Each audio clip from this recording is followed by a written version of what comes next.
Hi everyone, and welcome to Tom and Harry SMMA. In this video, we're going to talk about the importance of being creative within your marketing campaigns, how to get the most out of your campaigns with the creative design that you're going to do, all the way from your ads, what those really should look like, all the way through to how creative you need to get on your landing pages or your destination or on your website, whatever you're doing.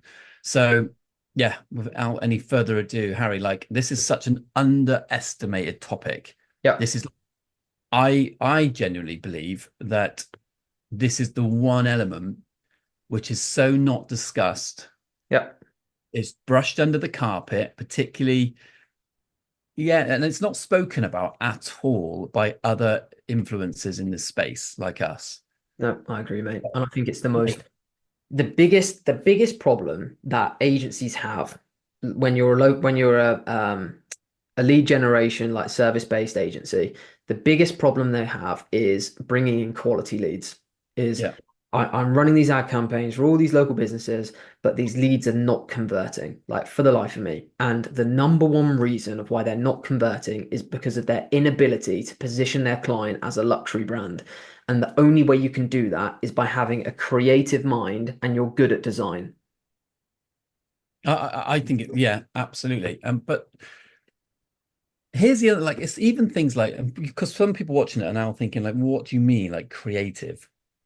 And that is down to like, would you have, let's say you've got a dark background on a landing page, even putting like, because some people, and this is quite right, you're meant to put awards of what people have won. If you've got a client that's won like House Builder of the Year 2019, Yep.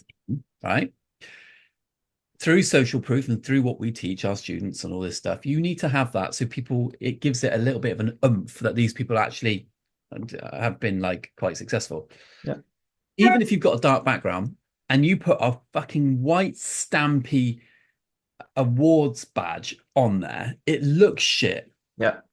Like there's a disclaimer. It looks fucking awful. Yeah. It looks like a child has put together a website in 1994, Yeah. right?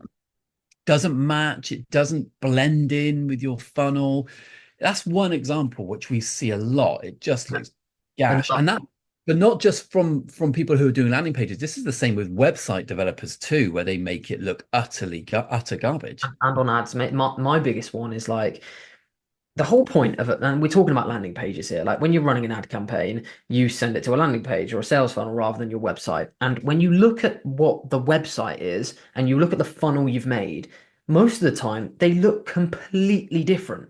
They've not matched the colors, they've not matched the fonts, the brand kit. They've got like just a white page with big bold Comic Sans headline in a bright orange font with a pink button that bounces up and down. And it's like, fucking hell, guys! Like you're worrying, you're wondering why luxury high-end people aren't choosing your brand. It's because it looks like a fucking Mickey Mouse house, not Yeah. a high-end, luxury brand where the experience is going to be good. Like I wouldn't spend 50p with some of the brands that you're designing, let alone like 50 grand on a new kitchen or whatever.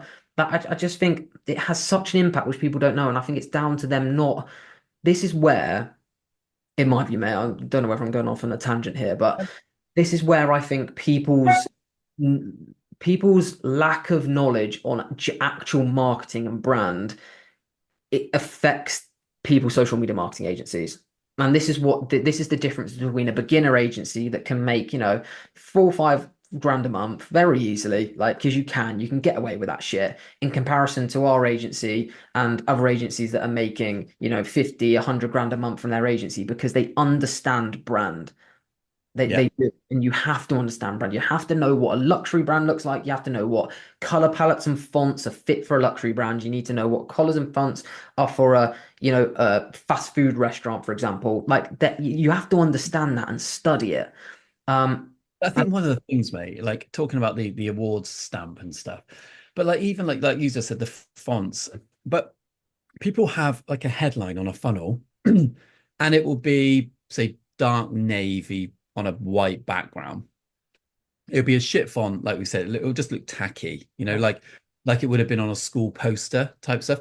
But also it's humongous. So it takes up, so what they've done, they've looked at it on desktop and think it looks so wonderful on desktop. but they've ignored the fact that 95% of people see it on a mobile device, right? And you've got a font that is just taking up, it's huge. Like it doesn't look fitted to the page. It takes up way too much space. And then you're scrolling down, and then other fonts are different to the one you've got at the top there. And then you have another heading that's a completely different font. Stuff And like mate, that. mate, the worst for sorry to interrupt you, mate, but when like you know on a landing page or a website you have the headline and the sub headline on each of the sections. When the headlines are different fonts or the headlines are different font sizes. So one headline's like size 18, the next 14, and the next fucking 22, and there's just no continuity about the whole thing. It's like, holy shit. This And just that's something which needs to be discussed because that is not, it's just not okay at all to do that. You have to make it look really slick. One thing that is worth looking at is sign up to like email newsletters from some big brands because you'll see from them, even on an email newsletter, which is really at these stages, these days, it's like a glorified landing page, if we're being honest, with way less copy. They don't tend to have a lot of copy, but just look at how they format an email, for example. So say for like Louis Vuitton, when they email every week or twice a week, just see how they structure that and what the heading is and what the pain point is that they've hit, or what images they've used, what font they've used. Now, don't copy it, but your clients might already have fonts that they have as part of their branding palettes, like Harry said. But you do have to pay attention to the fact that fonts matter. yeah. And I know people think, well, it's not, it's just about getting that lead and, it's just what's written on it. It's not. Like the font really matters. The button color matters. How many images you have matters. How far down you have to scroll, how big those images are. If they're massive and they're all blurred and you've got text on top of an image on top of a text, it is honestly, you will get zero results, I think. Like you just can't get the Yeah. results that your client will demand and that you're taught people are getting. And I've still not to this day, mate. I don't know about you, but I've not come across a single landing page that's better than us. Ever, ever. I could bet my house on that. And I honestly, when you get a good system for your landing page and you get something that looks really high end, that's delivered with purpose, right, and it converts like in a high manner, it is just fucking like it's like you discovered gold. Yeah, and I think the best, if you're a beginner doing this, or you know this has hit a nerve because you know your landing page looks shit, your ads look shit. My best piece of advice would be tomorrow or the rest of today, spend a whole day studying your market. Like if say I was a newbie in the dental practice industry, I would spend all day searching dental practices and I would categorize them with how they made me feel. Like, right, I'm going to categorize that as a luxury brand, that as a medium brand, that as a really poor brand. And then I'd go through and see the similarities of what the poor brands look like and what the high-end brands look like. Oh, the high-end brands all have really fine fonts that are really elegant and they use these colored palettes. They don't use really bold primary colors. Like, you can then see the similarities in the industries you're working in and be like, right, now I understand what I need to do. And I guarantee when you do that, you would put your landing page and your ads in that bottom category every single time because they just would look shit. And that's Uh, every single time someone messages me saying, Harry, can't convert any of the leads. I even get people that say, oh, I know you talk about landing pages bringing a better quality lead, but I was getting better quality leads when I was doing lead forms. And I say, right, well, show me your landing page. And my answer is, guys, only use a landing page. Like lead forms will out trump a poor landing page every single time because you're making it worse because you're putting the brand lower than it already was. It's so important to even just understand spacing. Like some of these landing pages, they'll have a section, the headline will be right at the top of the section, and you'll have a massive gap at the bottom. Like there's no equal spacing across everything. And I think the best way to make a landing page, I was saying this to Ash in the academy a couple of weeks ago, is make sure there's continuity across everything. Font sizes yeah. in headlines and in paragraphs, spacing in between images. Make sure it's all fluid and it will make your website look so much better. And also make sure your fonts match up. If you do have text on any ads that you're running, right?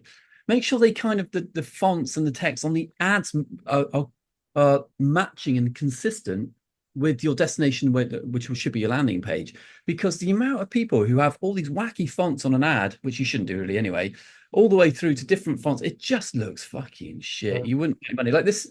You can't see this now, mate. But this is an example because we need to talk about ads, but like you probably can't see it.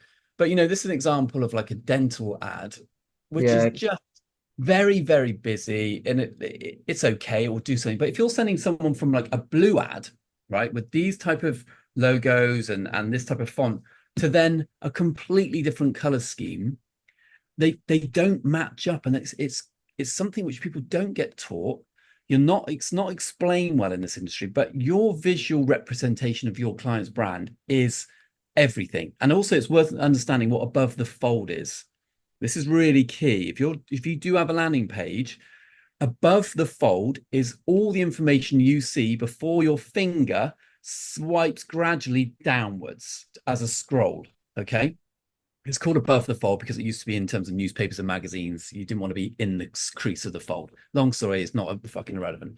But like when you hit that link and you come to your landing page, your headline, your pain point, and your key points should be right at the very first thing you see before your finger then has to move down. Because otherwise, there's no good reason for your finger to go down and scroll on a mobile device. But again, people don't get it. They think that everyone's going to read every bit of copy on your landing pages too. They won't, but it needs to look nice. The other big one I have, mate, the biggest pet peeve I have is when people put testimonials, written testimonials on landing pages. And again, you've got like 5 stars and the stars are fucking massive. And then you've got font that's in italics and it's just huge. And and then some of it's on a scroller, and then some of it's not. It's just messy. It's like walking to someone's front room and just seeing cat shit everywhere. it's like going it. Yeah, it's like going Awful, man. into a house which hasn't been. It's like going into a house which has been designed by an interior designer, and then which is a high-end brand, and then going into a house and it's been designed by a 2-year-old with fucking pink chairs, with green curtains, with a fluffy Yes. rug, with fucking drawing all over the walls, with blue tack stuck on the fucking TV, and Yeah. you're trying to sell that to a Premier League footballer. Which one are they going to buy? They're going to buy the one done by an interior designer. It's a really big point. It's a really big thing that people should take from this video and understand that your creative design you don't get it straight away. It won't come overnight, but you have to work on it. You really have to like indulge yourself in good quality creatives and understand why it's good. Yeah. Why do you feel good when you see that? Why does it look like I would spend £160 on a handbag and versus AliExpress at £18 a handbag? What is making that decision? It's mad, but it's a big, big thing that people get. I would say it's the biggest thing people get wrong, actually. Yeah, I agree, mate. I think it's the biggest Ads impact that people over have. over the ads, over the AI aspect of lead nurturing, over the email marketing, SMS marketing. The biggest mistake people make is their creative design. That I would say that's the biggest differentiator between a 5 grand a month agency and a 50 grand a month agency, Yeah, and an agency that can keep clients for 12 months to 18 months in comparison to 2 months. I agree. Because also when your client sees it and they think, fucking hell, that looks a bit shit. People get mad. You, Mate, we spoke to the very last client that we signed. Oh no, was it the last client we signed? The last sales call we had, who's starting in November, said she told me on the last phone, she said, Harry, I had someone running my ads for 2 weeks and I couldn't allow him to press publish. yeah, She was like, I couldn't, like they would have made my brand look horrendous. I'm a British heritage brand in central London, like the most posh British accent, like really just a really nice brand. And she was like, Harry, I would have been embarrassed for that to go up. yeah. And she And got rid of them. that's really common. And again, this makes jobs like our job, when you know how to do that, so fucking easy. Because all I did was, right, let's get on a Zoom call and let me show you a library of ads that we've done for countless of our clients over the past 6 years. And she's like, holy shit, this is exactly what I need. Yeah, And it's game over. it's game over, job done. It's the biggest thing that takes you from being successful to not is your creative design. Yep. Absolutely, mate. Absolutely. Well, that's a good video. I think that's a good video. Highlights a big problem, and we've told people how to really get get their shit together. Yeah, I Um, agree. cool. Okay, guys. Well, hope you enjoyed the video. Please subscribe because we're back posting every single day. And yeah, if you want to learn a bit more about what we got, what Tom and I do in the academy and how we teach this stuff day in, day out, link in the description for the academy. And yeah, we'll see you tomorrow for the next video.